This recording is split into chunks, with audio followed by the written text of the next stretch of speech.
Boleh? Assalamualaikum warahmatullahi. Bismillahirrahmanirrahim. Alhamdulillahirabbil alamin. Nahmaduhu wa nasta'inuhu wa nastaghfiruh. Wa na'udzu billahi min shururi anfusina wa min sayyiati a'malina. May yahdihillahu fala mudhillalah wa man yudlilhu fala hadiyalah.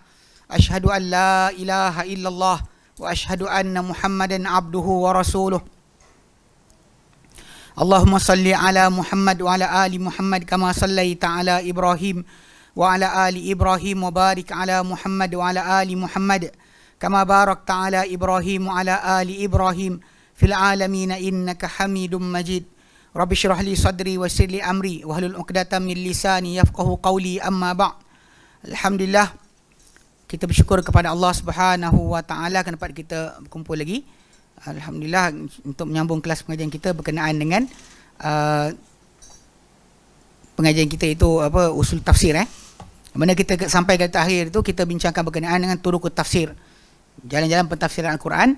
Mana kita kata ada 6 jalan Quran ditafsirkan, iaitu pertama dengan Quran dengan Quran, Quran dengan sunnah nabawi, Quran dengan kata-kata sahabat, Quran dengan kata-kata tabi'in, Quran dengan bahasa Arab, dan Quran dengan pendapat atau ijtihad. So yang kita kata yang kita sampai tu kali terakhir kita bincang sampai Quran dengan sunnah nabawi. Mana kita terangkan juga tu tentang sunnah nabawi, sebenarnya dia ada 4 bentuk. Bentuk pertama sebenarnya Nabi SAW Nabi SAW membentangkan tafsiran tu, sebut ayat, kemudian baginda tafsirkan, ataupun sebut tafsiran baginda sebut ayat. Itu yang Nabi sendiri terus direct cakap. Kedua, kemusykilan pada para sahabat nak memahami sesuatu ayat Quran atau kalimah Quran, lalu Nabi akan terangkan. Itu yang macam yang kita kata kalimah zalim yang dalam surah Al-An'am tu. Kemudian yang ketiga, disebut pada pada kata-kata pada kalam oleh ahli tafsir tadi, apa yang boleh menjadi tafsiran bagi Al-Quran. Dia ambil daripada hadis Nabi apa yang sesuai dengan tafsiran Quran. Tapi ini sebenarnya ijtihad di kalangan ahli tafsir itu sendiri. Kadang-kadang ada bentuk yang sebenarnya nyata, yang memang nyata lah. Macam yang contoh diberikan, hari itu kita baca tentang surah Al-Fajr ayat 23 tu, datang dengan dibawakan neraka pada hari kiamat nanti. Waji ayyuma idzin bi jahannam. Kemudian datang hadis Nabi yang saya terangkan, akan dibawakan jahannam pada hari berkenaan. Dia ada 70,000 tali kan, dan diheret oleh 70,000, setiap satu tali 70,000 malaikat. Itu Nabi terangkan besarnya neraka tu punya saiz. So, jadi itu yang kita ni lah, kita kata itu bentuk yang ketiga. Yang keempat, tafsir Nabawi ni adalah dengan Nabi melaksanakan perintah Allah Subhanahu Wa Taala. Macam Allah suruh bertasbih, Nabi bertasbih, atau Nabi Allah suruh Nabi beristighfar, Nabi istighfar. So pelaksanaan tersebut adalah tafsiran bagi perkara berkenaan. Jika Nabi tunjukkan dengan perbuatan, hatta contoh macam bila Allah kata aqimis solah, dirikanlah solat kan. So Nabi tunjukkan cara solat tadi. Itu adalah tafsiran Nabi lah. Tafsir Nabawi jugalah. Apa yang Nabi tunjukkan, perintah Allah Ta'ala tu Nabi tunjukkan perbuatan. Itu dikira sebagai takwilan ataupun pelaksanaan bagi arahan Allah Ta'ala. Itu juga tafsir Nabawi. Okey. Walaupun Nabi tak kata in tafsiran ayat ini, tak. Allah Ta'ala perintahkan Nabi buat. Yang paling nyata tu adalah surah An-Nas ayat ketiga tu, fasabbih bihamdi rabbika wastaghfir kan. Yang mana kita kata hadis-hadis yang datang, riwayat datang, Aisyah radhiyallahu anha dia nampak Nabi tukar tasbih ketika rukuk dan sujud kepada bacaan yang berbeza daripada kebiasaan, sampai dia tegur Nabi, dan Nabi kata, aku diperintahkan oleh Tuhanku bila aku nampak tanda pada umatku, aku kena cakap macam ni. So ditukar bila nampak kan wara'aitan nas yadkhuluna fi dinillahi afwaja. Itu bukannya ayat untuk melariskan jualan apalah kan, afwaja apa benda dah. Dia ingatkan apa style bomoh tak bomoh style tu. Kadang-kadang ayat tu tak faham kenapa jadi, dia pun cakap jadi kan, benda-benda kenaan. Kalau tuan-tuan tengok mentera orang Melayu kan, kadang benda tu pelik kan, ayam kuat atas pagar bla bla bla, akulah orang yang hebat, orang tengok aku suka. Jadi sebab ni kena jaga-jaga sikit kan. Jadi amalan ni dia kata benda tu pusingan tau. Dalam masyarakat Islam kita ni kadang orang terlupa, kesesatan tu adalah pusingan, diputar balik. Pernah nanti dibersihkan daripada kesesatan, nanti datang balik. Sebab zaman Nabi Nuh AS, Nabi Nuh dah doa kepada Allah Ta'ala pada akhir surah Nuh kan, Dia kata apa Rabbina tadar 'alal ardi minal kafirin dayyara. Wahai Tuhan, jangan kau biarkan di atas muka bumi ni orang kafir walau satu rumah pun. Innaka in tadarhum yudhillu ibadaka. Kalau kau biarkan mereka sesatkan kau hamba-hamba engkau. Wala yaidu illa fajiran kafara, mereka takkan lahirkan kecuali yang jahat dan juga kufur. Doa tu dimakbulkan Allah Taala, penuh bumi dengan air, tenggelam semua sekali orang kafir. Tapi lepas tu datang balik. So ini pusingan, jangan pelik. Bagi orang yang kadang-kadang adalah orang yang send saya message kan. Dia kata entah tak buat apa ke? Entah saya sekian buat benda kan. Takkan nak pukul orang. Kan? Dia tajuk dalam agama ni kita tak usah ada rasa kerunsingan. Jangan pikul rasa runsing sebab Allah Taala pusingkan benda berkenaan pada kita. So seorang mukmin yang faham tentang qadar dan pusingan ketentuan Allah Taala, dia hidup dalam keadaan tenang. Baik ke buruk ke yang berlaku, dia sentiasa tenang. Dia akan rasa Allah Taala ada kebaikan yang nak buat. Bahkan kadang-kadang dengan wujud orang macam ni, saya ingat dia macam perbincangan saya dengan Ustaz Yunus, dengan Ustaz Asri Sobri, dengan Ustaz Fasan. Saya kata kalau kita orang macam ni tak wujud, kita pun tak baca kitab. Kita ustaz ni berhenti baca kitab kalau orang macam ni tak wujud. Bila wujud orang macam ni kan, kita mula kaji balik, buka balik benda dah belajar, mula balik buka. Jadi itu sebenarnya ada kebaikan yang tersendiri. Ada kebaikan tersendiri yang Allah Ta'ala letakkan, yang kita kadang-kadang tak perasan sebenarnya Allah Ta'ala ada aturan yang terbaik. Jadi kerja lebih sikit lah, itu je. Kerja lebih sikit, kita tahu tak suka tapi apa dalil dia dan sebagainya, kita akan mula cek balik. Baik, ada kitab muka 45. Okay, hari ni kita masuk yang ketiga salisan tafsirul Qur'ani bi aqwalis sahabati. Ketiga, tafsir Quran dengan kata-kata para sahabat. Okey, sebelum dimasukkan berkenaan dengan tafsiran para sahabat ni kedudukan dia punya contoh, dia bawa dulu berkenaan dengan kenapa para sahabat paling layak untuk dirujuk lepas daripada Nabi SAW. Dia kata li suhbati, bagi kedudukan bersahabat itu berdampingan. Sahibah tak sama, jangan buka tu. Buka muka 45. Jangan kitab yang kat depan mata kita ni lain, yang awak ada ni cetakan lain. Muka 45. Bawah sekali salisan tu. Okay. Jadi kalau anda kata kita lihat balik sahibah maksud asal dia damping, berteman, beriringan kan. Sebab tu kalau kata ashabu Syafi'i ke sebagai kan, ashabu Malik, orang mendampingi Imam Syafi'i, orang mendampingi Imam Malik. Bahkan kalimah ashabu Rasulillah ni para pendamping Rasulullah SAW, orang yang bersentiasa bersama Rasulullah SAW. Itu maksud asal. Kalimah kita ni sahabat lah. Dalam bahasa Melayu sahabat, tapi sahabat tadi dia ada maksud yang lebih tepat. Ini orang-orang yang mendampingi Nabi SAW. Okey, pendampingan itu dengan Nabi SAW, manzilatuhal uzma fil Islam. Dia ada kedudukannya yang agung dalam Islam. Mana orang yang berpeluang bersahabat dengan Nabi ni, kedudukan bersahabat dengan Nabi ni ada kedudukan yang hebat dalam Islam. Walaha syarafun la yakhfa ala muslimin, dan untuknya ada kemuliaan yang tidak tersembunyi pada seseorang Muslim. Siapa Muslim dia kena faham kedudukan tadi. Orang yang dapat lihat Nabi dan sebagainya. Okay? Dapat dididik, diasuh oleh Nabi SAW. Ditunjukkan yang mana betul dan salah oleh Nabi SAW. Mesti ada beza lah. Takkan nak sama kan?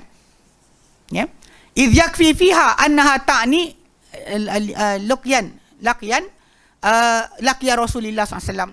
Ya. Kerana ia memadai padanya, pada masalah sohbah ni, bahawa ia bermaksud pertemuan, perjumpaan Rasulullah sallallahu alaihi wasallam.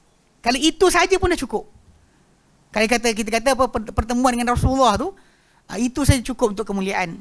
Kalau bab mimpi semua orang boleh dakwa. Even ada orang Kristian dakwa mimpi jumpa Muhammad sallallahu alaihi wasallam.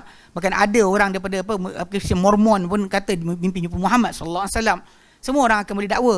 Tapi kita tak boleh clarify pun betul ke tidak. Dia jumpa pasal mimpi ni hak orang tu, bukannya kita nampak. Dia dakwa lah apa benda pun. Dia kata saya nampak awak dalam mimpi saya. Entah ya atau tidak. Sebab tu di antara dosa besar seorang tu mendakwa mimpi sedangkan dia tak mimpi.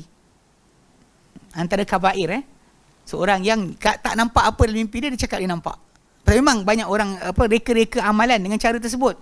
Hatta kalau dalam Christianity pun Paul, pengasas kepada Trinity, dia mengebarkan ajaran pelik kepada masyarakat Kristian berdasar mimpi. Ketika hidupnya Isa AS, tak pernah pun dia beriman dengan Isa. Tak pernah ikut Isa. Dia pengutip cukai, bekerja untuk kerajaan Rom. Tapi bila mana Isa dah tak ada, dah diangkat oleh Allah Ta'ala, dia start claim, kata Isa datang dalam mimpi dia. Isa kata. Pengikut-pengikut Nabi Isa AS ketika tu, yang agungkan Isa AS, mula start follow dia. Datanglah syariat baru. Simple je. Ya, itulah berlaku sekarang pada masyarakat Islam kita. Semua mimpi jadi tajuk. Kan? Makanya kalau ikutkan sebenar, kalau ikutkan, memang Dr. Al-Qaradawi ada karang satu kitab sebenarnya tajuk ni. Kasyaf, mimpi, ilham, yang ataupun yang didakwa sebagai sumber-sumber baru dalam agama oleh kumpulan-kumpulan terutama sufi batiniah. Semua mengaku kan, kalau kita Qadiani pun mengaku pernah lihat Nabi. Semua mengaku, tak ada siapa tak mengaku. Tapi masalah betul ke tidak, kita nak simple je, ukur apa dia buat dengan apa Nabi dah ajar. Dan kita fahamlah betul ke tidak.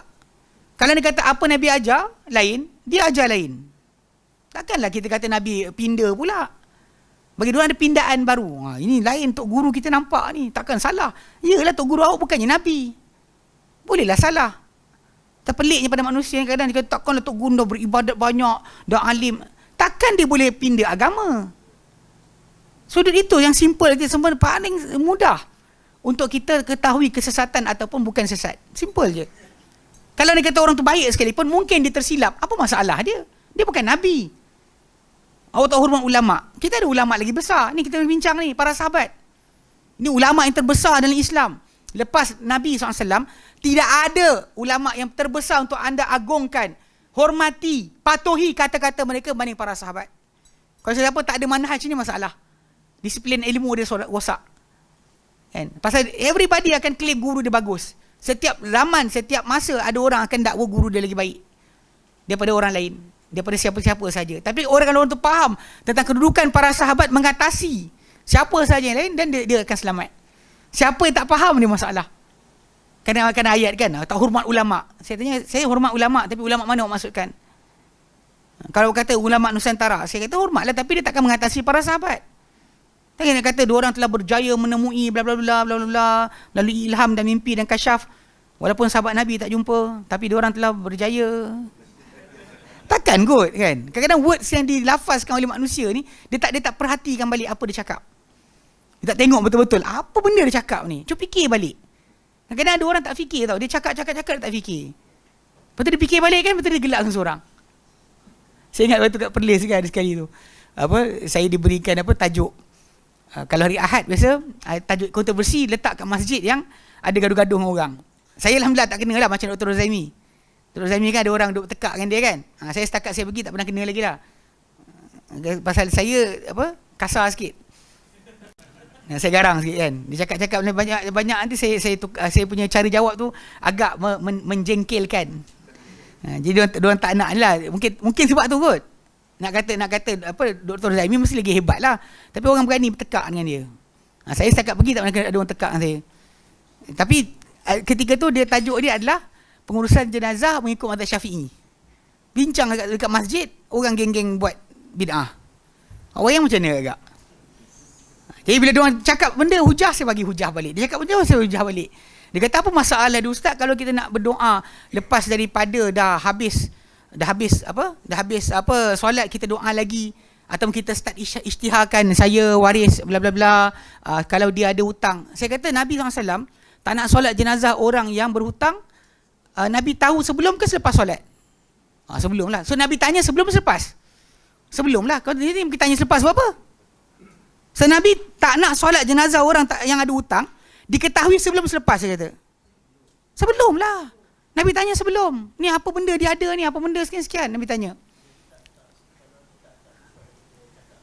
Tak boleh. Ini yang tajuk dong timbul kat saya. Dia kata kenapa tak boleh? Saya kata Nabi tanya sebelum selepas. Saya tanya. So Nabi tanya sebelum. Sebab tu timbul tajuk Nabi tak nak solat jenazah ada hutang. Soalan Nabi tahu sebelum ke selepas? Mestilah sebelum. Takkan dah lepas solat. Tak nak solat lah. Dah solat dah. Mana boleh macam tu? Lepas tu lepas kelakar dia kan, lepas daripada saya cakap adalah 3 benda saya jawab balik. Dia orang diam. Lepas tu lepas makan, ada orang pakcik tak puas hati. Kita nak makan nasi berani ni kan? Nak makan-makan, pakcik tu datang duduk sebelah. Ni saya kata tak kenyang aku makan. Memang saya dah. Kalau dia duduk sebelah kita, tak kenyang lah kita makan. Pandang muka dia. Dia kata Ustaz. Ustaz cakap tadi okey lah, bagus lah. Tapi Ustaz saya nak tanya, hukum dalam Islam ni ada berapa? Saya kata 5. Dia kata apa? Kan? Wajib, sunat, haram, makruh, mubah. Bid'ah tu mana? Haram lah saya kata. So dia nak kata kan, dia kata bid'ah pun macam tu juga, ada wajib, ada sunat. Dia nak cakap yang tu. Saya kata bid'ah dan agama haram lah. Apa masalah dia? Dia diam. Saya kata pakcik, dengar sini. Kita ni dah senja dah nak maghrib. Lewat nak datang macam tu haji kan. Saya kata dah maghrib. Dia tu haji kan dah maghrib. Nak maghrib dah. Masa suntuk. Masa pendek kita ada. Kita nak sampai satu destinasi. Satu jalan confirm sampai. Confirm sampai. Satu jalan entah sampai entah tidak. Saya bagi option. Tuan Haji nak pergi mana? Dia diam. Sebab dalam hadis macam tu. Satu hadis confirm memang sahih daripada Nabi SAW. Satu lagi ni tak sahih. Kalau awak dah suntuk masa, awak gamble ke untuk pergi masuk jalan yang tak sampai? Sedangkan awak pukul 7 kena sampai. Kan kita dah 6.45 dah ni. Kan. Tanya orang, pergi straight tu depan tu. Kita tak nak. Saya nak ikut jalan yang berliku-liku. Kan. Saya ada orang kan perangai tak senonoh, dia kata apa? Makin susah makin banyak pahala. Actually pakcik cakap yang tu. Dia diam lama tau. Lama dia diam. Tapi ustaz, yang tak tentu sampai tu banyak pahala lagi. Dia cakap yang tu. Saya kata, siapa cakap? Yang tak semesti sampai tu banyak pahala lagi. Saya kata, siapa cakap? Betul dia diam. Betul dia gelak seseorang. Saya kata, Tuan Haji pun tahu Tuan Haji cakap mengarut. Saya kata, dia tahu. Dia fikir balik, dia cakap mengarut. Dia faham macam, ngarutnya. Macam sekarang ni kan, orang sibuk tajuk istighathah. Minta kepada orang mati. Itu ayat. Islam mengajarkan kita untuk minta pada orang mati. Cik cakap yang tu. Jangan sebut istighathah, sebut maksud dia. Maksud istighathah tu minta tolong. Minta penyelamatan, minta bantuan pada orang mati. Cik cakap yang tu. Islam menganjurkan kita untuk minta pada orang yang mati. Kan dia ngarut macam, sewel ke kan? Tapi sebab tu dia pakai bahasa Arab. Sebenarnya amalan tersebut kalau kita bandingkan dengan orang yang ikut Buddhism ataupun Confucius dan sebagainya kan, orang Cina kan, yang sembah patung tu, dia kata patung tu bukan Tuhan. Patung tu atuk nenek dia yang baik dengan Tuhan. So minta pada mereka beritahu pada Tuhan. So soalan apa beza? Tak ada beza, serupa. Cuma ubah kalimah aje. Kat sini tak ada istighathah. Ni kat istighathah ni. Jadi sudut tu kena jaga sikit. Banyak orang kadang benda macam ni, ulama'nya para sahabat Nabi ni kedudukannya sangat besar. Bahkan menghalang untuk kita tersesat sebenarnya. Kalau kita nak tahu, tengok sahabat. Buat ke? Sahabat pergi kubur Nabi. Ya Rasulullah, tolong kami. Riwayat yang tak sahih sibuk disebarkan. Riwayat yang sahih ditinggalkan. Macam mana? Ini satu kepelikan lah kan. Yang benda pelik-pelik dia ambil. Yang terang-terang Khulafa' Rashidun buat, tak nak ditoleh langsung. Hatta ketika pemberontak datang masuk ke Madinah kan, tak ada seorang pun sahabat Nabi lari ke Masjid Nabawi ataupun kubur Nabi untuk minta pertolongan. Tak ada seorang pun. So macam mana? Pelik kan diorang ni, saya tak faham. Tapi lah itulah realiti dia. Sebab para sahabat ni dia ada kedudukan. Walidha, kerana ini, kana lisuhbati makanatan khasatan fi mizanil muslimin ba'dahum. Kerana ini kedudukan sahabat itu berdamping dengan Nabi SAW tu ada kedudukan yang khas dalam timbangan orang-orang Islam sesudah para sahabat. Bal sarat aqwaluhum, bahkan menjadi kata-kata para sahabat hujjatan inda ba'dil ulama, sebagai hujah di sisi para ulama. La ya'dilu an aqwalihim, la yu'dilu an aqwalihim, yang diorang takkan berpaling daripada kata-kata para sahabat. Udul menyimpang dari kata sahabat. Tak ada. Hatta Abu Hanifah sendiri pun macam kita ambil kan dalam daurah, kan dia takkan pilih lari daripada keluar kata-kata sahabat. Kalau tak ada Quran, dia bercari dan sunnah. Tak ada sunnah, dia akan tengok para sahabat punya pendapat. Dia takkan keluar daripada lingkungan kata-kata para sahabat. Ini realiti sebenar. Mana nilai sebenar para sahabat ni patut difahami. Baru kita betul kan hormat ulama. Nombor satu ulama kita adalah para sahabat. Lepas tu lah siapa-siapa datang lepas tu ambil lah letak tu. Adapun apa yang para sahabat telah bersepakat, kita langgar, ini masalah lah. Ini realiti yang banyak orang tak nampak. Hatta dalam tajuk tafsir ni, pengertian Al-Quran Karim yang datang dari para sahabat. Boleh tak kita lari ke maksud lain? Okey baik. Dia kata wala yara qaulan ghayra qaulihim, dan para ulama tidak melihat pendapat selain pendapat mereka. Itu pendapat para sahabat. Wa qad dzakara al-ulama asbaban liruju'i mufassiri ila aqwalihim wa hiya, dan telah menyebut para ulama sebab-sebab atau punca-punca bagi merujuk seorang ahli tafsir kepada kata-kata para sahabat. Apa alasan dia? Wahya pertama. Wahya ada 4 lima. Pertama, annahum syahidut tanzila wa arafu ahwalahu. Bahawa mereka menyaksikan penurunan wahyu dan mereka tahu keadaan-keadaannya. Kenapa ayat itu turun, sebab apa. Semua sekali ini penting sebab dalam pentafsiran dia akan beri maksud ataupun kedudukan yang berbeza. Bagi tajuk, contoh macam yang paling biasa kan jadi yang kita bincang tu, ayat 195 surah Al-Baqarah. Bila wala tulqu bi aidikum ila tahlukah. Yang kamu campak diri kamu dengan tangan kamu ke dalam kebinasaan. Yang sering orang pakai untuk benda banyak, makan lemak, wala tulqu bi aidikum ila tahlukah. Isap rokok. Memang benda tu haram lah. Cuma nak ceritakan berkenaan hujah dipakai. Sedangkan ayat tersebut kita tengok tafsiran para sahabat, Abu Ayyub Al-Ansari, Umar bin Khattab, majoriti semua para sahabat kecuali Muawiyah saja yang keluarkan pendapat yang macam orang kita faham sekarang. Adapun yang lain para sahabat semua keluarkan pendapat bahawa ia adalah meninggalkan jihad, menghentikan infak fi sabilillah. Itu maksud sebenar ayat 195 tentang campak diri kebinasaan. Kebinasaan itulah tinggal jihad. Jadi orang kita letaklah buat kereta laju, kan, makan benda tak berkhasiat, kan. Motor laju ada, motor laju kan. Baik. Jadi tajuk dia ini kefahaman kita, ada kefahaman para sahabat. Tak sepatut kita tinggalkan mereka sebab Abu Ayyub Al-Ansari dia datang macam tu. Dia terangkan dia datang ayat tersebut.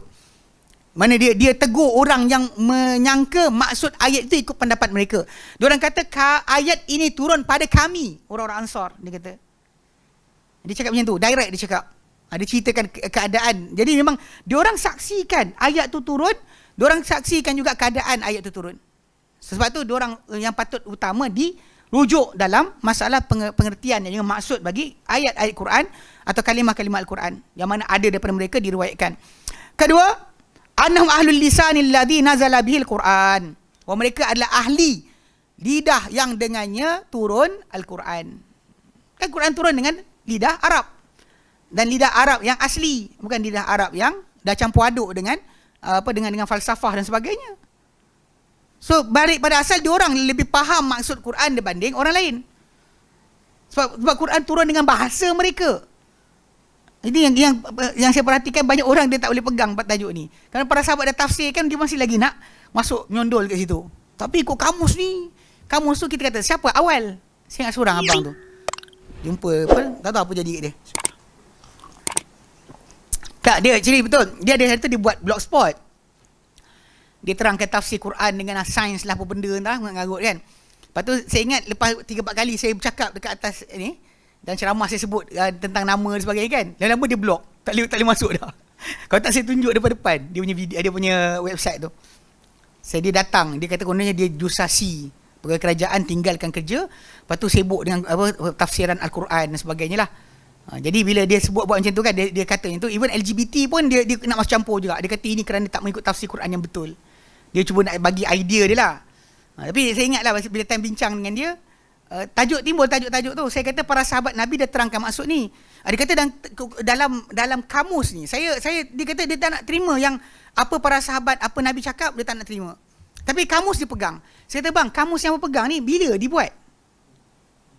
Sebab kamus ni kemudian daripada para sahabat. Kenapa tak ambil para sahabat? Saya kata tafsiran para sahabat lebih aula untuk dikedepankan berbanding kalimah bahasa yang kita jumpa tadi. Sebab kamus tadi datang beratus tahun lepas para sahabat.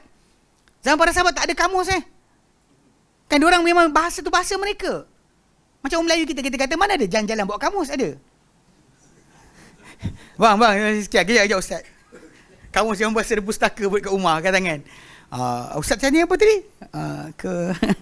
Ini masalah kena jaga-jaga sikit. Ini benda yang saya perhatikan banyak orang tidak peka dengan masalah ni. Sebab para sahabat Nabi ni, diorang adalah orang yang dengan bahasa mereka Quran turun. Bila Allah Ta'ala kata, ya ayuhalladzina amanu, orang pertama terima arahan tersebut adalah mereka. Hei orang beriman tu diorang. Kita ni kemudian. So sebab tu, apa mereka faham kena tengok. Tak boleh kita kata macam pasal bahasa pun macam tu juga. Ni keluarlah bahasa inilah, itulah, inilah. Dia tengok macam rupanya benda tu bukan daripada para sahabat. Ni kenapa orang pergi sibuk kan? Pelik tu. Okay, ketiga. Kenapa kita kata mereka ni mesti dirujuk adalah annahum arafu ahwala man nazala fihimul Qur'an. Al-Qur'anu minal Arabi wal Yahud. Bahawa mereka tahu keadaan orang-orang yang turun tentang mereka Al-Quran. Tak kira sama ada orang Arab ataupun orang Yahudi. Kan dia orang tengok kan, orang tahu siapa ni. Jadi bila penjelasan mereka tentang perkara-perkara tadi, itulah yang paling jelas. Sebab orang tahu orang yang diceritakan oleh Quran tu siapa. Jadi tidak ada orang kita kadang-kadang dia aplikasikan ayat-ayat yang kadang-kadang contoh macam tentang orang munafik. Macam geng apa, Ismail Kasim yang telah diisytiharkan sesat. Dia kata apa? Dalam audio waktu dekat ceramah kat Indonesia. Dia kata para sahabat telah sesat. Dia kata telah munafik. Dia cakap yang tu. Allah Ta'ala sendiri berfirman. dia baca ayat surah Al-Munafiqun ayat pertama.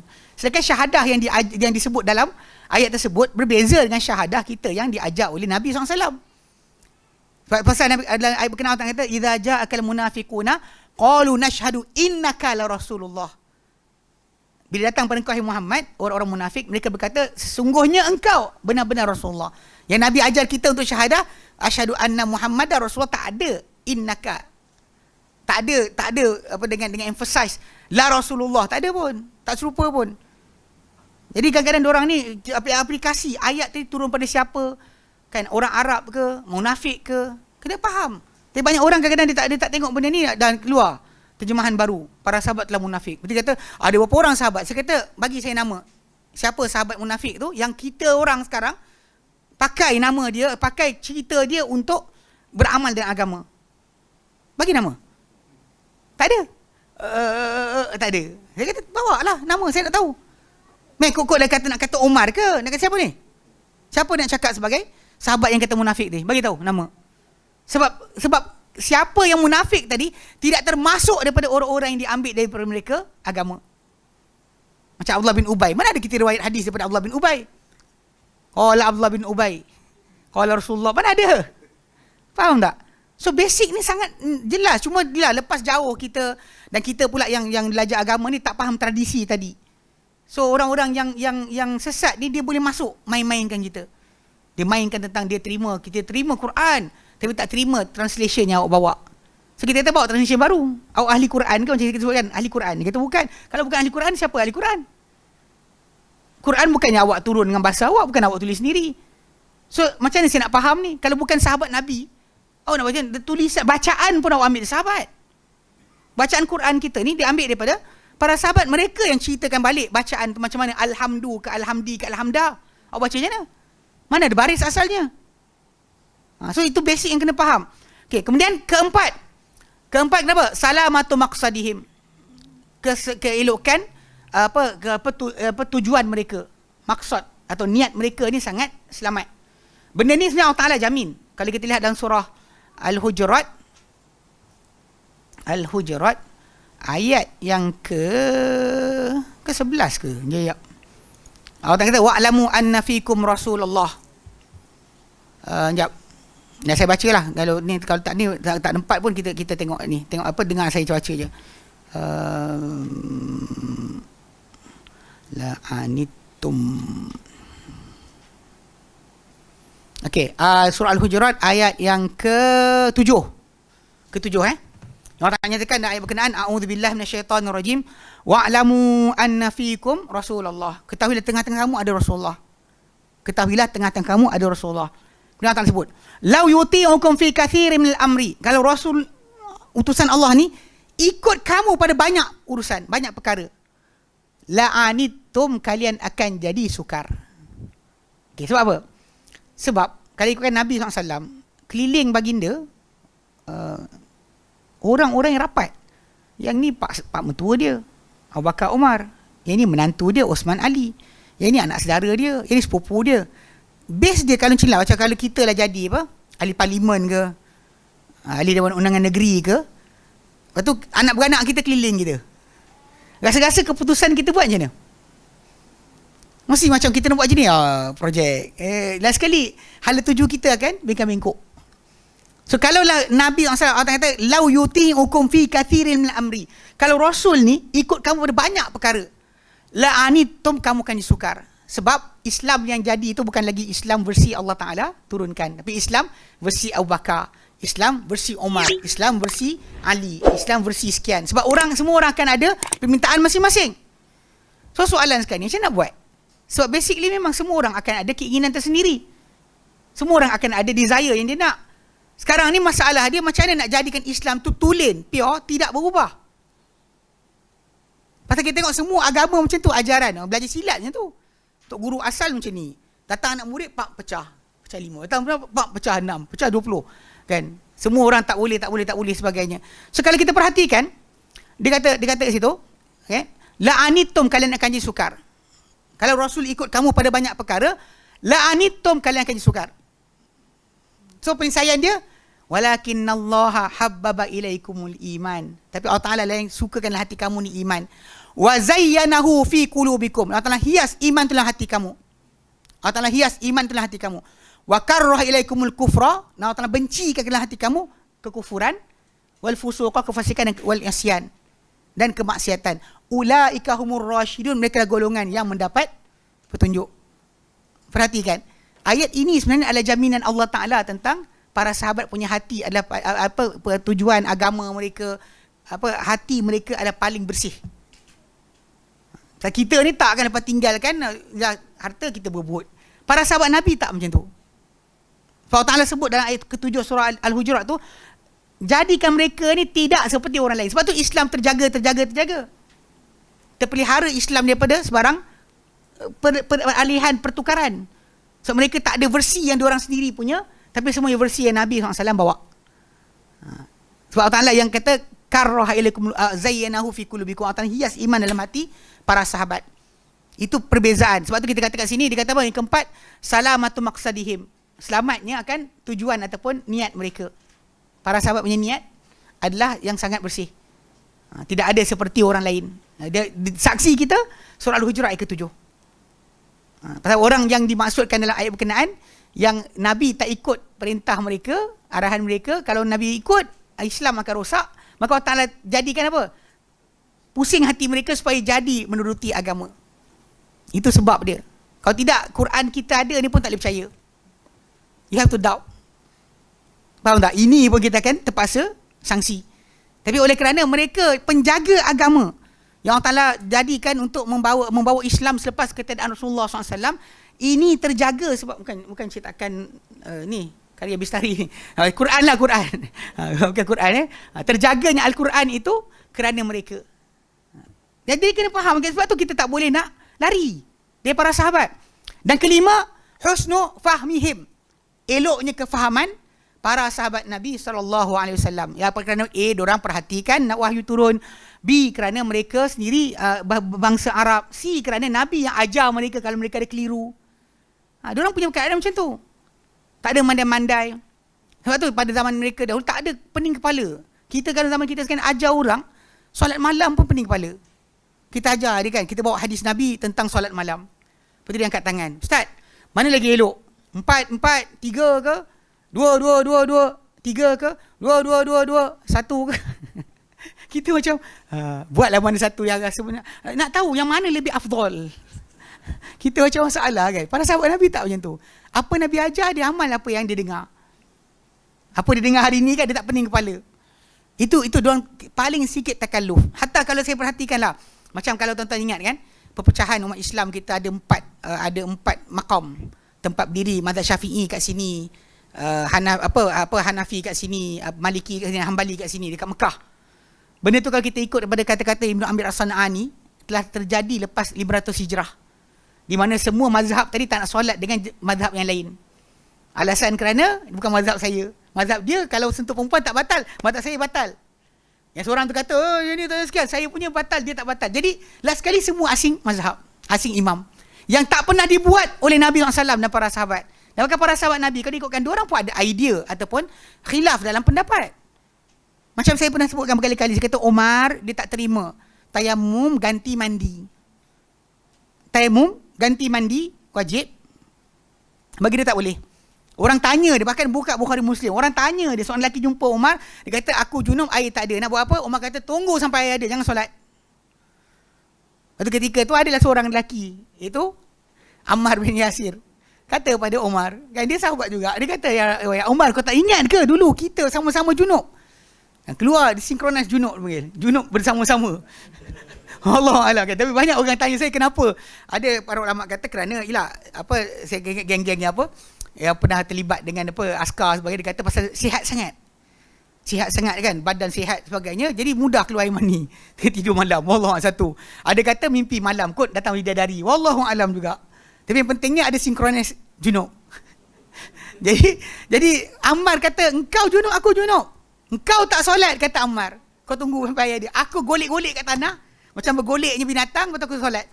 So dia logik dia tayamum dah ada. Tayamum ganti wuduk. Tapi nak mandi, golek-golek. Golek-golek lah. Golek. Lepas tu aku solat. Lepas tu bila balik Madinah, kata Ammar, bila balik Madinah, aku jumpa Rasulullah, aku cerita apa jadi. Rasulullah kata pada aku, kana yakfika an taf'ala bi yadika hakadha. Madain tu kau buat dengan tangan kau macam ni, tepuk kat tanah. Kemudian sapu muka, sapu tangan. Okey, jadi Nabi tunjuk pada Ammar. Umar ada fatwa dia sendiri. Bahkan fatwa Umar tu diikuti oleh Ibnu Mas'ud. Kalau kita buka Sahih Muslim, ada perbualan di antara Abu Musa al-Asy'ari, dia berbahas dengan Ibnu Mas'ud tentang tajuk ni. Jadi Abu Musa al-Asy'ari dia ungkit pada Ibnu Mas'ud, tengok. Kan Ammar dah tunjuk kan? Lepas tu bila Ammar tegur Umar kata pada Ammar, ittaqillah. Ammar kata, kalau kau tak bagi aku cakap, aku takkan cakap. Lepas tu Umar kata, tak. Kita benar, kau nak cakap, kau cakap. Nuwalli kama tawallait. Apa yang kau memang uruskan, kami lepaskan. Mana Umar tak sekat dia. Okay, bayangkan sekarang, kalau Umar perangai macam orang kita. Nak solat je, awak mazhab apa? Kalau ikut dia, kan tak sah. Dia tak pernah tanya pun. Tak ada dia kata macam sekian. Ya, aku mazhab lain kan. Kau mazhab apa? Zaman kita masalah tadi. Solat belakang orang mazhab Syafi'i sah ke tidak? Belakang Malik sah ke tidak? Makan sekian sah ke tidak? Para sahabat tak ada takalluf macam tu. Ini sikap yang para sahabat ada, yang orang kita tak ada. Tapi alhamdulillah lah dihentikan oleh Raja Wahabi. Zaman Malik Abdul Aziz lah. Tahun 1958 dia hentikan. 1958 dia hentikan benda berkenaan. Kalau tidak sampai sekarang kita masih lagi pergi Mekah, Syafi'i, engkau faham Syafi'i sana. Hanafiyah sana. Solat asing-asing imam. Yang Nabi tak pernah ajar macam tu, tapi kita buat. Jadi kita nak kata macam mana? Sebab tu para sahabat Nabi ni paling betul dari segi masalah kefahaman. Siapa datang kemudian duk bahaslah inilah itulah. Para sahabat Umar, kita kata Umar tadi, dia tak tanya orang datang depan imam jadi imam dia, kau apa mazhab kau? Engkau setuju tak kalau tayamum tadi ganti mandi? Kau tak, kau ke belakang, aku tak nak kau. Ada cakap yang tu? Tak ada. Tak ada takalluf. Para sahabat Nabi tak ada takalluf. Ini benda yang kita kena faham. Sebab tu kefahaman mereka paling betul berbanding dengan kefahaman orang lain. Baik, sekarang ni kita lihat masadiruhum fit tafsir. Okay, para sahabat bila mereka menafsirkan Quran, apa sumber-sumber mereka? Kana sahabatu yarji'una fi tafsirihim lil Qur'ani ila masadira yastafiduna minha hala tafsirihim lil Qur'ani.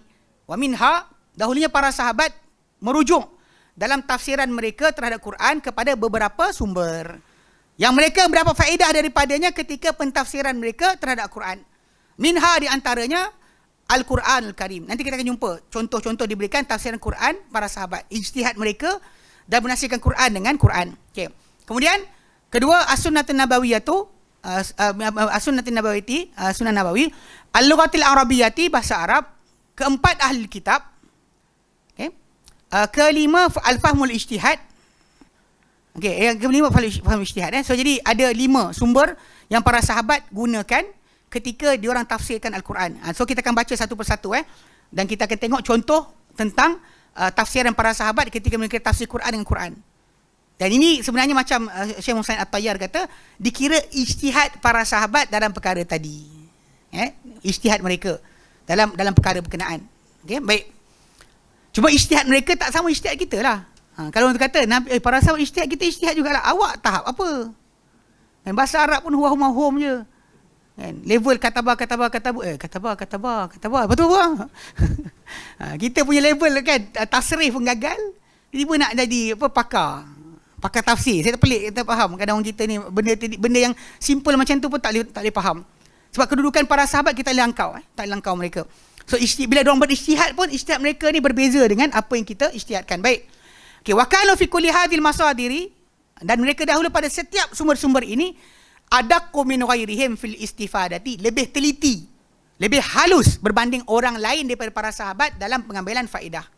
Maksudnya bila orang ceritakan, cara mereka ceritakan, cara mereka faham lebih teliti. Sebab kita sebut balik pada asal, diorang saksikan penurunan Al-Quran. B, kerana mereka sendiri Al-Quran dengan bahasa Arab. Diorang bangsa Arab yang tulen. Bahasa mereka tak rosak. Sebab tu bila kita kata yang permulaan rosaknya Al-Quran Karim, bahasa Arab ni adalah lepas daripada penaklukan Parsi dan Rom. Bila orang Arab kahwin dengan bukan Arab. Keluar anak-anak yang tak cakap Arab dengan sempurna. Ada cakap Arab tapi gagal. Itu Qasim bin Muhammad bin Abi Bakrin. Dia antara fuqaha fuqaha sab'ah, 7 fuqaha. Yang kalau kita baca kisah ketika Aisyah radhiyallahu anha didik dia sangat garang. Aisyah marah dia, kita baca dan tu waktu dia kecil-kecil kan datang tu, Aisyah kau ni macam ni lah, kau orang asing ni jadi macam ni lah, bahasa kau tak betul. Kata Aisyah pada Qasim. Dia, tapi ingatlah dia jadi seorang ulama rujukan agama di kalangan para tabi'in. Dia 7 fuqaha yang terkenal. Dia sebut fuqaha sab'ah, antaranya Qasim bin Muhammad bin Abi Bakrin. Kira ikutkan kepada dia ni adalah anak saudara kepada Aisyah radhiyallahu anha. Pasal Muhammad bin Abi Bakrin tu anak Abu Bakar yang lahir ketika Hajjatul Wada'. So Aisyah radhiyallahu anha didik dia, kan datang tegur dia, ajar dia. Tapi memang pasal mak dia bukannya Arab asal. Mak dia antara anak-anak Raja Parsi yang tertinggal. Dia kira anak Husain punya isteri, adik-beradik dengan Muhammad ni punya isteri. So dia ada link. Maksud dia macam ni, Raja Parsi pelik juga, dia lari-lari ke India, dia tinggal bini anak-anak dia. Waktu anak-anak dia tertawan, dikahwini oleh beberapa orang sahabat Nabi SAW. Antaranya ialah Husain bin Ali bin Abi Talib, Muhammad bin Abi Bakrin, seorang lagi saya tak ingat, ada 3 orang. Jadi dari situ yang datang keturunan tu, bahasa dia dah mula tak sedap.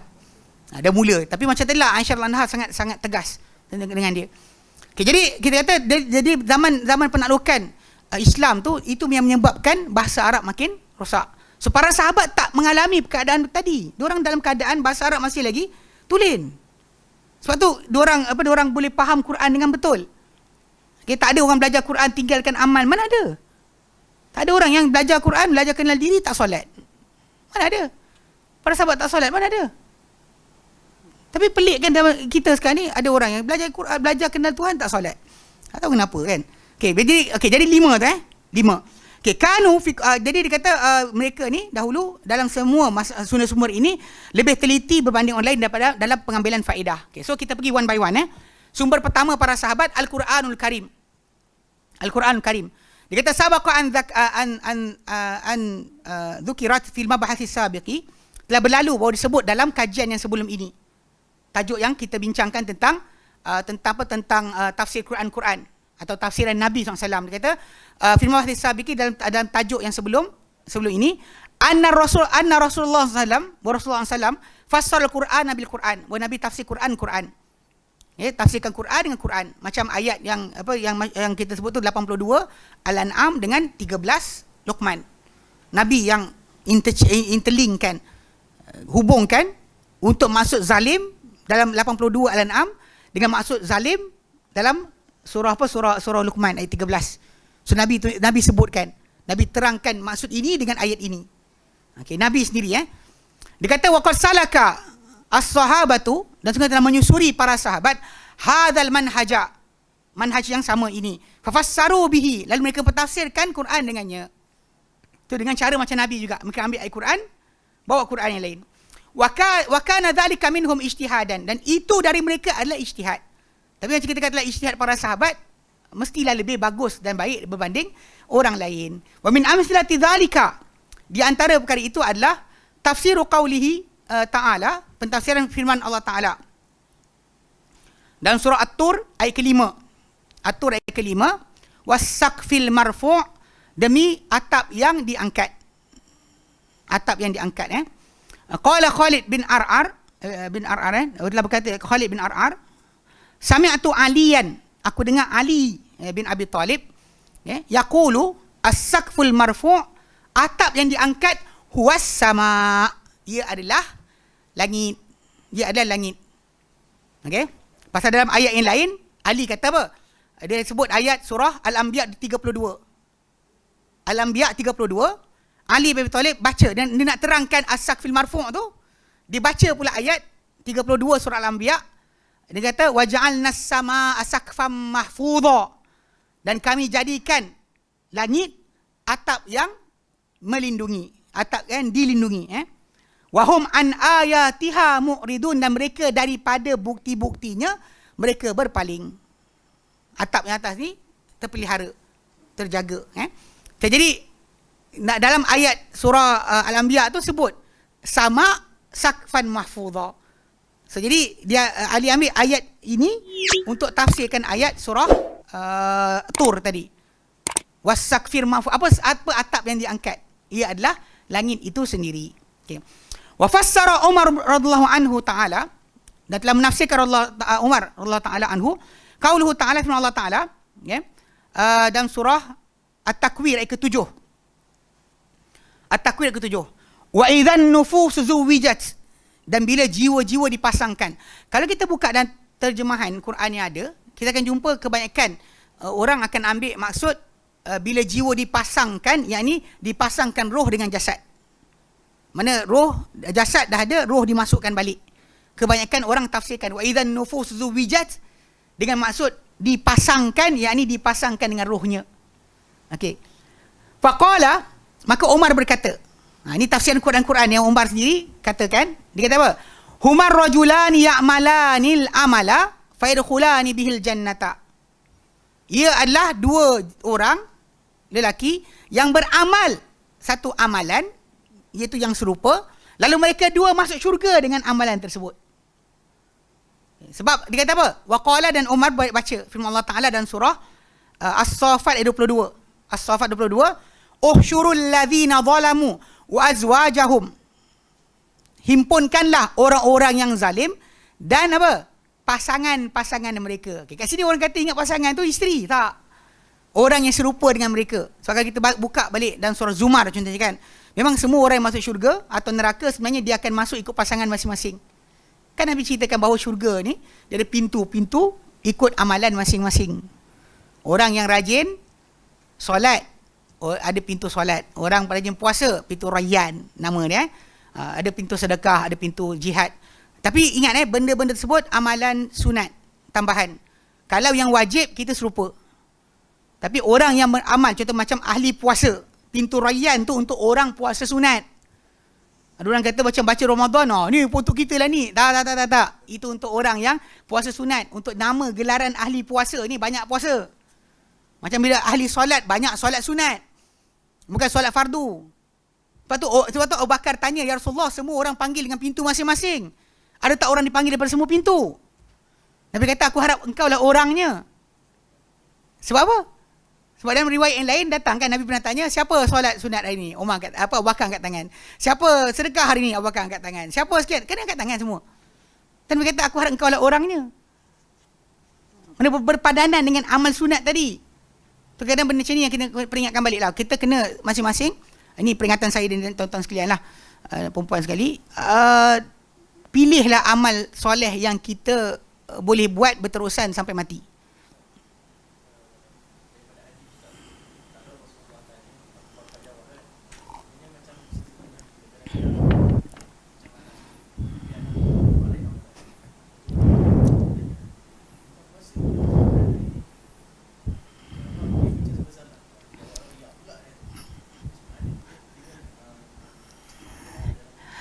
Kalau sekiranya orang tersebut dimaki oleh orang pun dia disuruh kata inni shaim. Memang kena bagi tahu lah. Kenapa tak bala bukan kan? Allahumma inni shaim. Kan Nabi kata kalau orang maki kita, caci kita, falyakul inni shaim. Aku berpuasa. Actually basically macam ni. Kadang-kadang kita patut rujuk pada ayat Quran yang menyatakan wa amma bi ni'mati rabbika fahaddits. Adapun dengan nikmat Tuhanmu, maka ceritakanlah. Mana nikmat Allah Taala beri kita, boleh beribadat, kita boleh cerita. Tapi bukan cerita malam tadi alhamdulillah saya tahajud. Itu tak adalah. Kan benda yang kita tanya, orang tanya kita, jom makan, nak puasa. Cakaplah terus terang. Saya dia diam kan. Lepas tu macam nanti kan cakap nanti riak pula. Tidak cakap benda kerana riak tu pun salah sebenarnya.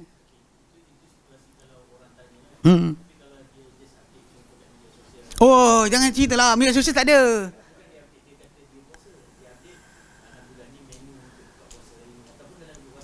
Elak lah. Sama je. Benda tu ada apa? Ada seruan ataupun bentuk-bentuk yang rasa macam apa? Panggil apa?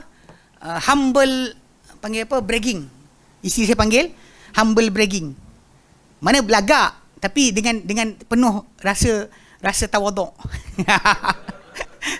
Dia panggil humble bragging.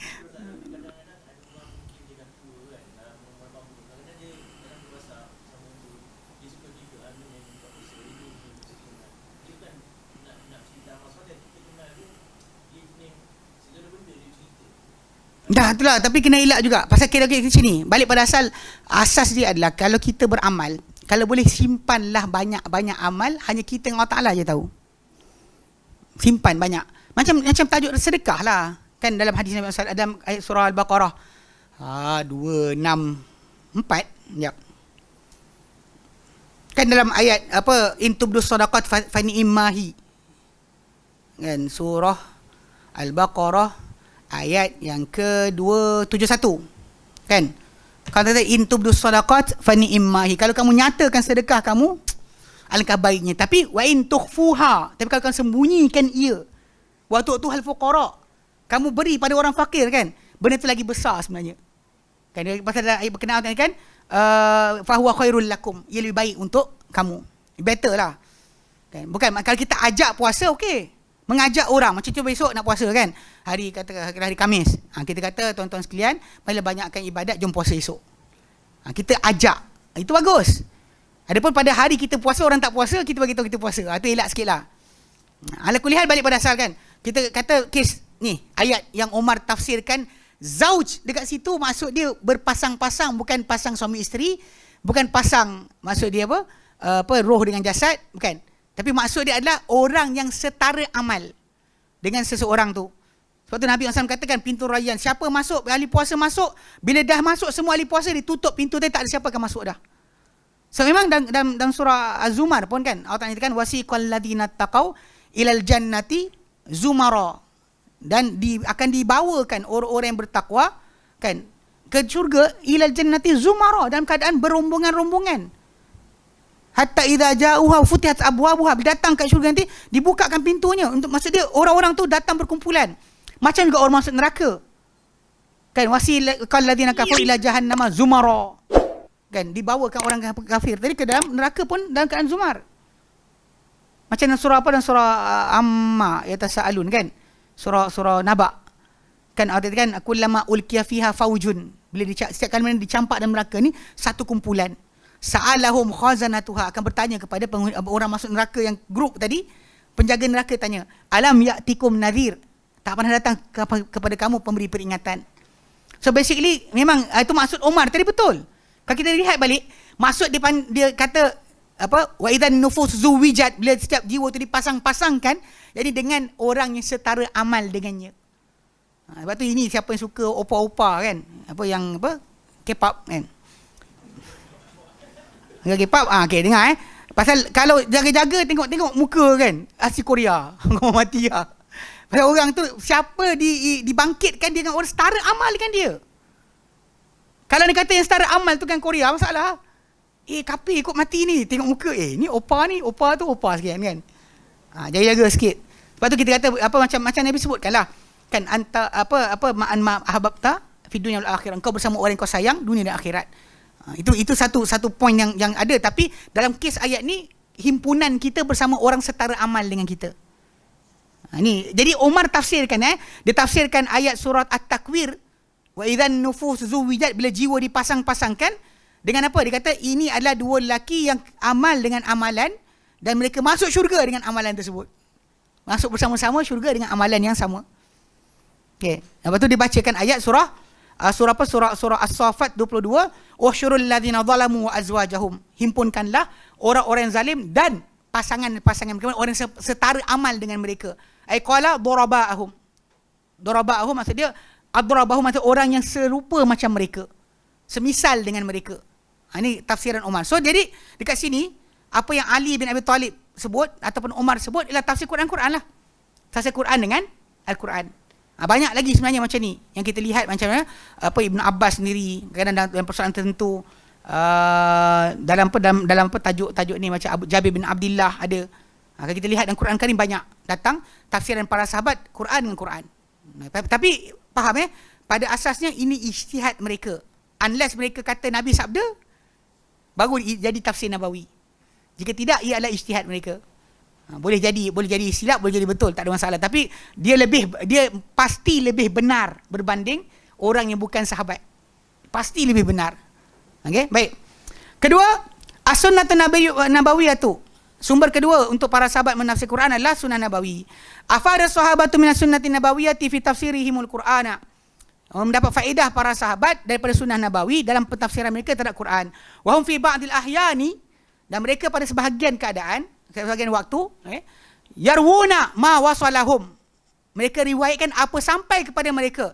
Au sami'uhu min tafsirin Nabi SAW al-Qur'ana. Apa sampai mereka atau mereka dengar ia daripada tafsiran Nabi SAW akan Al-Quran. Wa fi ahyanin ukhra yadhkurunahu duna isnadi ila Rasulillah SAW. Dan pada keadaan yang lain, mereka sebut tafsiran tadi tapi tanpa sandar kepada Rasulullah SAW. Dia cerita macam tu je. Wa hadha yadullu ala i'timadihim sunnatan nabawiyyata wa illam yanussu ala rafi'i.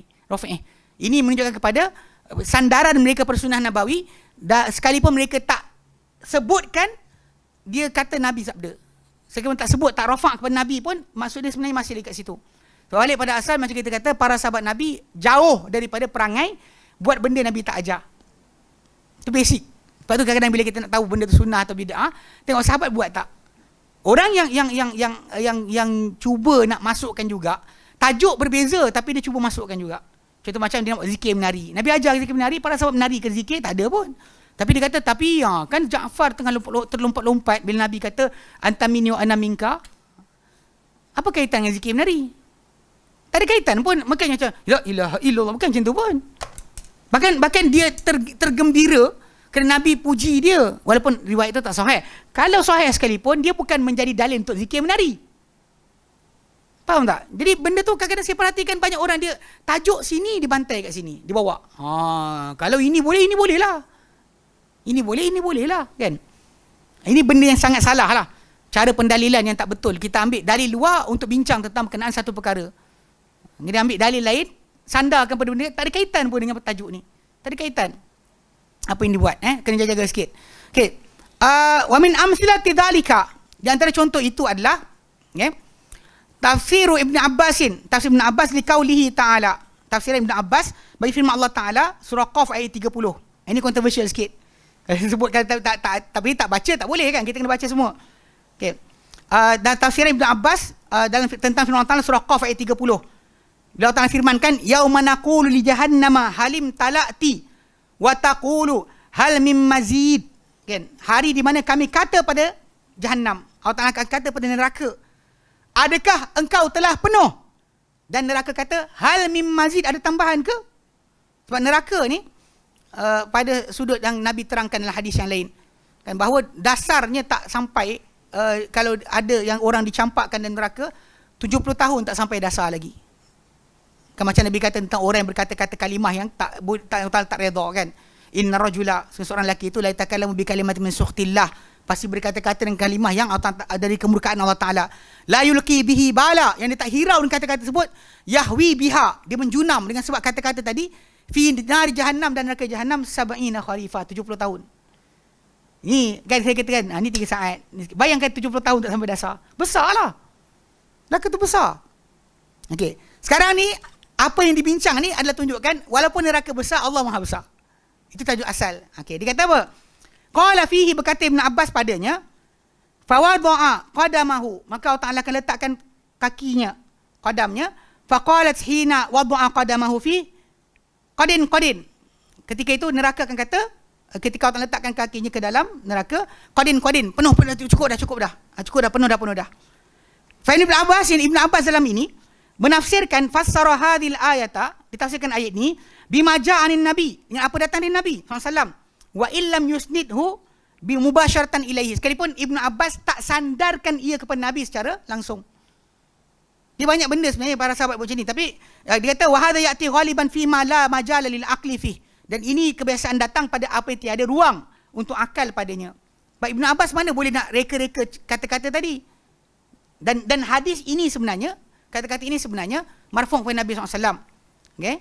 Cuma pada riwayat yang lain. Cuma dalam asas ni Ibn Abbas kata apa yang berlaku hari kiamat nanti bila neraka dikata padanya adakah kau telah penuh, maka bila dia kata adakah tambahan, maka orang pijak dalam neraka. Dan neraka ketika itu kata penuh, dah penuh dah. Nak ceritakan hadis ini bukan nak menjisimkan Allah Ta'ala, tapi untuk mengatakan bahawa walau neraka tu 70 tahun dasar tak sampai lagi, apa masuk tak sampai, tapi bila diletakkan Allah Ta'ala akan zatnya yang maha agung, maka hanya sebelah kaki saja dah neraka dah kata cukup, penuh. Besarnya Allah Ta'ala berbanding neraka, tak ada bandingan sebenarnya. Itu maksud asal riwayat ini. Cuma kalau kita bacakan ni pada orang, walaupun Ibn Abbas cakap dah, dia kata ni ada takwilan ni. Dia kata takwil lagi lah. Balik pada asal mana neraka, kan dia tanya dah penuh ke? Penuh tu cakap apa? Penuh lah. Lepas tu bila kata sampai dia kata dah cukup kan, maksud dia penuh, maksud penuh lah. Mana nak katakan maha besarnya Allah Subhanahu Wa Taala mengatasi neraka. So walau besar pun neraka, hebatnya neraka ni punya saiz, tapi tak akan menandingi Allah Subhanahu Wa Taala. Itu maksud riwayat ini. Hadis sahih.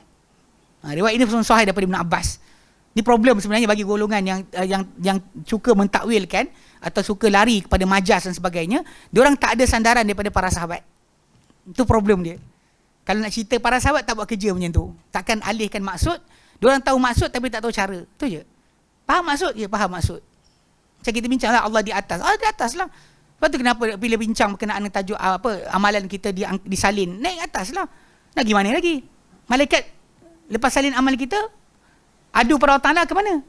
Ke atas lah.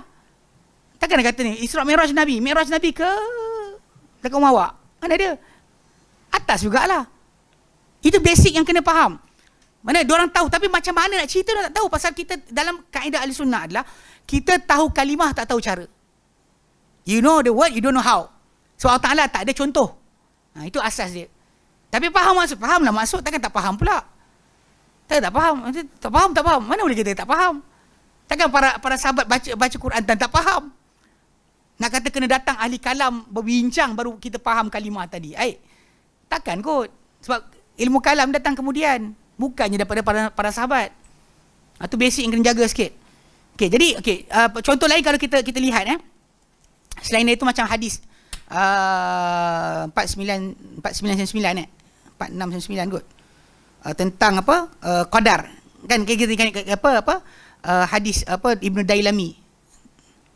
Sekejap.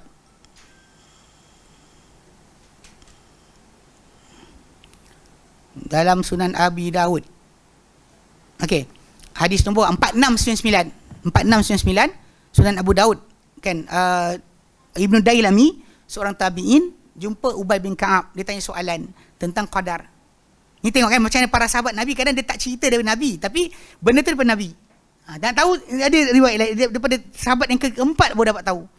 Cerita dia, Ibnu Dailami ni jumpa Ubay bin Ka'ab. Dia kata, aku rasa something tentang qadar. Yang maksud dia kadang orang fikir qadar ni kan, kalau dah ditentukan kita beramal, buat apa? Dan kalau kita beramal pula dah ditentukan, kenapa kita masuk neraka? Kadang ada orang terfikir macam tu. Jadi ketika tu bila dia tanya Ubay bin Ka'ab, dia kata, ceritakanlah kepada aku satu perkara yang kalau aku dengar tadi hilang perasaannya dalam hati aku. Lalu Ubay bin Ka'ab pun cakap, dia kata lau anna Allah azaba ahla samawatihi, kalau Allah Ta'ala mengazab penduduk seluruh langit dia, wa ahla ardi, penduduk bumi dia, azabahum wa laysa bizalimin lahum, dia akan azab mereka dan dia tak zalim pada mereka pun. Maksudnya tiba-tiba Allah Ta'ala azab semua, dia tak ada zalim. Sebab nak tahukan kita bahawa Allah Ta'ala memiliki makhluknya, dia nak buat apa dia buat. Tak ada siapa boleh mengungkit atau mengkomentar tak setuju dengan perbuatan Allah Ta'ala kepada makhluknya. Ini asas pertama. Kalau dia tiba-tiba azabahum wa huwa laysa bidzalimin lahum, Walaysa bidzalimin lahum, dia akan azab mereka dan dia tak zalim pada mereka pun. Kemudian walau rahimahum, kalau dia belas kasihan pada mereka pula, kata Ubay, kanat rahmatuhu adalah rahmat Allah Taala untuk makhluk-makhluk tadi, khairun min amalihim, khairun lahum min amalihim, lebih baik untuk mereka banding amalan mereka buat. Pasal jelas balik pada asal, amalan kita buat apa sekalipun, sebenarnya rahmat Allah Taala lagi besar. Macam kita datang, katakanlah kita kata saya datang belajar tiap-tiap hari, tapi nak belajar kena sihat, kena akal sihat, badan sihat. Kalau awak gila tak adalah belajar. Atau awak sakit, nak keluar belajar je sakit perut, nak belajar sakit perut, mana nak belajarnya? Nak keluar belajar je hujan, nak keluar belajar je hujan. Faham tak? Jadi basic dia, benda ni rahmat Allah Ta'ala lagi baik banding amalan kita. Sebab amalan kita buat tu modal Allah Ta'ala bagilah. Kemudian dia start masuk pada qadar. Dia kata walau anfaqta misla uhudin dhahaba fi sabilillah, kalau kau infakkan sebesar bukit Uhud emas di jalan Allah Ta'ala, ma qabilahu Allah mink, Allah Ta'ala akan terima infak engkau tu, hatta tu'mina bil qadar, sampai kau beriman qadar. Lepas tu diterangkan detail maksud iman qadar tadi, wa ta'lama, dan kau tahu, annama asabaka, apa timpa engkau, lam yakun liyukhti'uk, takkan terlepas daripada engkau. Jadi kalau kita katalah accident hari ni kan, kita takkan kata kalau aku tak keluar, tak ada, mesti kena, takkan boleh lari. Engkau tahu macam tu, kalau kena, maksudnya memang Allah Ta'ala tentukan. Kita ada macam, engkau lah tak kunci pintu, engkau lah, ayat tak boleh keluar, tidak boleh keluar. Wa ma akhta'aka wa anna ma akhta'aka, dan apa terlepas dari engkau, lam yakun liyusibuk, takkan kena pada engkau. Uish, sikit lagi kau tidak tadi, ish, dia patutlah keluar laut. Kalau keluar cepat 5 minit tadi, uish, runtuh jabatan tu, ish, kan. Sebenarnya tak lepas tu memang tak bagi, kena lah tu. Lepas tu tak apa lagi, ni pun berat dah kan. Macam kalau kita banyak keluar-keluar rumah, kereta kita kena langgar, kan, jiran langgar, lepas tu dia cakap apa, nak marah ni. Tapi macam dah kita faham tadi kan, apa kena takkan terlepas, apa terlepas takkan kena. Orang perempuan macam cawan ke, set pinggan ke, anak pegang-pegang pecah, kan, kan, tak ada dah model ni. Contohnya kan, benda tu balik pada asal. Okay, kalau kita faham tadi, kita kena tahan mulut kita, jangan cakap benda bukan. Lepas tu itu dah berat dah. Lepas tu Ubay tambah lagi, walau mutta'ala ghairi zalika dakhaltan nar, kalau kau mati bukan macam tu perasaan kau masuk neraka. Berat kan? Okey. Ibnu Dailami, dia dengar, dia tak puas hati. Dia tanya Ibnu Mas'ud soalan yang sama, dapat jawapan yang sama. Dia tak puas hati lagi. Dia tanya pula dengan Huzaifah bin Yaman, dapat jawapan yang sama. Soalan sama, jawapan yang sama. Tapi semua mereka ni 3 orang tadi, Ubay, Ibnu Mas'ud dan Huzaifah, cakap macam tu tapi tak sebut Nabi. Last kali jumpa dengan Zaid bin Thabit. Zaid bin Thabit kata qala Rasulullah sallallahu alaihi wasallam, macam tu. Baru dia diam. Baru Ibn Dailami kunci mulut, diam. Mana dia tanya seorang, maksud dia 3 orang ni tadi tak cerita pun Nabi kata. Tapi memang benda tu Nabi yang kata. Cuma yang seorang ni cakap. So bagi sebenarnya para sahabat memang terbiasa kadang-kadang ceritakan benda-benda sedemikian. Kadang-kadang tak kata pun Nabi sabda. Sebab apa? Sebab benda tersebut mereka memang anak murid Nabi SAW. Dan Nabi memang dalam Quran sendiri pun dah ada arahan untuk ikut mereka kan. Kerana ayat 100 surah At-Taubah kan. Wasabiqunal awwalun, orang mula-mula yang awal-awal masuk Islam, minal muhajirin wal ansar. Walladzina taba'uhum bi ihsan, dan siapa ikut mereka dengan baik. Apa jaminan Allah Ta'ala? Mana sahabat muhajirin awal, ansar awal, dan siapa ikut golongan ni dengan baik. Jaminan Allah Ta'ala, radiyallahu anhum wa radu an. Ini jaminan paling besar. Lepas tu para sahabat Nabi, kedudukan mereka macam tu. Lepas tu diorang kadang-kadang memang tak perlu. Kadang-kadang dia tak sebut Nabi, tapi kita tahu dia daripada Nabi sallallahu alaihi wasallam. Termasuk kes yang Ibn Abbas tadi kan, yang kita kata kalau baca ni kepada geng-geng yang ikut Mu'tazilah dan sebagainya kan, yang ikut ahli kalam, memang jadi gila. Dia menjisimkan Tuhan. Okay, baik. Allahu a'lam. Baik. Okey, ni kebiasaan yang berlaku pada para sahabat. Baik. Pesan mati ke? Okey. Okey, seterusnya. Ketiga. Kita ada 5 kan? Banyak ni. Tak habis kan? Okey. Okay, ambil satu lagi, bahasa Arab. Baik, ketiga, al-lughatul arabiyyah tu, sumber para sahabat adalah bahasa Arab. Okey, kenapa? Nazal al-Qur'anu bil lughatil arabi. Telah turun Quran dengan bahasa Arab. Wahya lughatus sahabati radhiyallahu anhum, dan dia adalah bahasa para sahabat radhiyallahu anhum. Ni dia kata apa? Kenapa kejap ana, kejap nahnu? Saya kata orang Arab tak sibuk, abang sibuk apa? Dia tak faham tau. Mula saya kata yang tu, dia tak faham. Inna nahnu kan. Allah Ta'ala kata kami kan. Tapi Allah Ta'ala satu. Kenapa kata kami, dia kata yang tu. Dia cakap dengan saya, dia macam nak, kenapa kami? Dia kata, macam banyak kan. Tapi kata Allah satu ni macam mana ni? Saya kata kalau Arab tak sibuk, apa sibuk apa? Mula tak faham. Saya kata kalau benda ni kekeliruan sejak turunnya Al-Quran, orang musyrikin akan pakai. Jumpa Nabi, dia kata, hey Muhammad, kau kata kul huwallahu ahad, kau kata Allah Ta'ala tu satu kan, macam dalam surah Sad kan. Dia kata apa, wa ajibu, dia kata dalam surah Sad, dia kata apa, ini aja'alal alihata ilahan wahida. Adakah dia Muhammad nak jadikan Tuhan-Tuhan yang banyak tu satu Tuhan saja? Ayat kelima, aja'alal alihata ilahan wahida inna hadha la syai'un ujab. Ini adalah benda ajaib. Tapi kalau kita lihat balik, ayat yang gunakan kalimah nahnu ni, orang Arab Quraisy dengar. If they don't ask, maksud dia apa? Di sisi mereka jelas. Nahnu tu tak ada macam, nahnu ramai ke? Kalau ramai, Muhammad tipu ni. Betul tak? Kalau diorang tak cakap, yang kita sibuk cakap macam ni, kenapa? Tapi banyak orang-orang yang kita panggil apa, tak terpelajar dalam bahasa Arab. Yang tak terpelajar lah, memang sungguh pun. Level tak ada, bukan kosong, level tak ada. Tak ada level, kosong tu ada lagi. Ada level kosong kan, level zero. Tak ada level pun. Dia boleh cakap macam tu. Saya cerita saya jumpa sendiri orang cakap macam ni. Dia tanya, dia kata, kenapa nahnu? Saya kata, yang apa sibuk apa? Sebab apa? Arab tak sibuk, yang apa sibuk apa? Sebab ini tafsiran yang diterangkan oleh para sahabat. Macam tadilah, hadha, dhalika, hadha tu, orang tak pernah keliru. Yang keliru ni orang ajam. Dia macam, dzalikal kitab. Quran kata kitab itu. Dia pun cari kitab mana. Dia tak kata kitab ini. Dia kata kitab itu. Muncullah ajaran sesat. Simple je. Sebab kerana apa? Cuba kononnya memahirkan diri dalam bahasa-bahasa Al-Quran yang awak tak nak ikut para sahabat punya tafsiran. So tafsiran bahasa Arab ni memang para sahabat, macam Ibn Abbas ketika dia kata dzalikal kitab, dia kata apa? Ai hadzal kitab. Kalau buka dalam tafsir Ibn Katsir dia sebut macam tu. Dalam mukadimah tunjuk jugalah, tak tunjukkan nanti dia ingat tak nilak. Sekejap. Saya tunjukkan Sikit-sikit lagi. Balik-balik, kita balik mana insya-Allah. Bukan tak balik, insya-Allah kita balik. Okey, sekejap Mukaddimah. Al-Baqarah, bla bla bla, ya. Fatihah, isti'adzah, sebab dia ni terang-terangan tau. Ayat ni, tengok ayat kedua. Kita tengok. Yang saya tunjukkan. Okey. Tengok besar-besar. Supaya nampak sikit. Ambil kau. Kau tak nampak dia tu. Okey. Dia kata apa?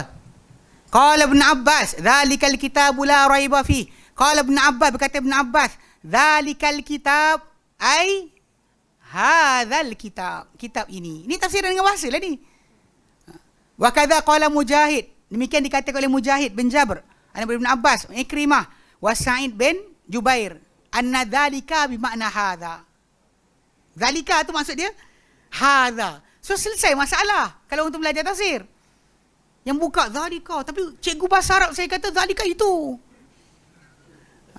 Kan ini ustaz kata ini macam mana ni itu kan, this and that, this ke that, this ke that kan. This ke that kan. Dia masalah kan. Dia kata tengok sekarang ni apa Ibn Katsir terangkan, wal arabu tuqaridu baina hadaini ismai isyarati. Dan orang Arab memang meminjam-minjamkan di antara dua isim isyarah ini. Mana zalika tempat hadha tempat zalika. Fa yastamiluna, maka mereka menggunakan kullan minhuma, setiap satu daripada hadha atau zalika tadi, makanal akhari, maka kedudukan satu lagi. Mana zalika pada tempat hadha pada tempat zalika, wa hadha ma'rufun fi kalamihim. Dan ini sedia diketahui daripada kata-kata mereka. So tak ada kekeliruan sebenarnya. Yang orang cari kitab luar ni masalah. Serius, memang saya bukan ni. Kita nak kadang sembang orang ni nak kata dia gila pun payah kan. Pasal dia rasa dia pandai. Actually yang saya jumpa tu dia computer programmer. Memang pandai kot. Kerja IBM. Pandai lah kot. Kot lah kan, mana tahu. Kadang-kadang pandai gila pun ada. Pandai tapi gila. Jadi maksud dia kalau ikutkan situ memang pandai. Tapi kepandaian tadi dirasakan dia overpower. Dia boleh tahu. Last sekali dia lupa. Kaedah asal, macam para sahabat menafsirkan Quran, bahasa Arab itu menjadi sumber utama mereka juga. Selepas daripada Quran dengan Quran, Quran dengan sunnah, Quran dengan bahasa Arab. Alhamdulillah kita berhenti sini okey. Baik, kita insya-Allah nanti sambung. Ada ahli kitab, kemudian ada faham ijtihad ijtihad. Nanti kita bincang kemudian insya-Allah yang tu. Baik. Wallahu a'lam. Ada soalan? Tak ada. Alhamdulillah. Nanti lain kali kita bincang lagi. Wassallallahu ala Muhammadin wa sallam alhamdulillahirabbil alamin. Subhanallah anta astaghfiruka wa atubu ilaik. Assalamualaikum warahmatullahi wabarakatuh.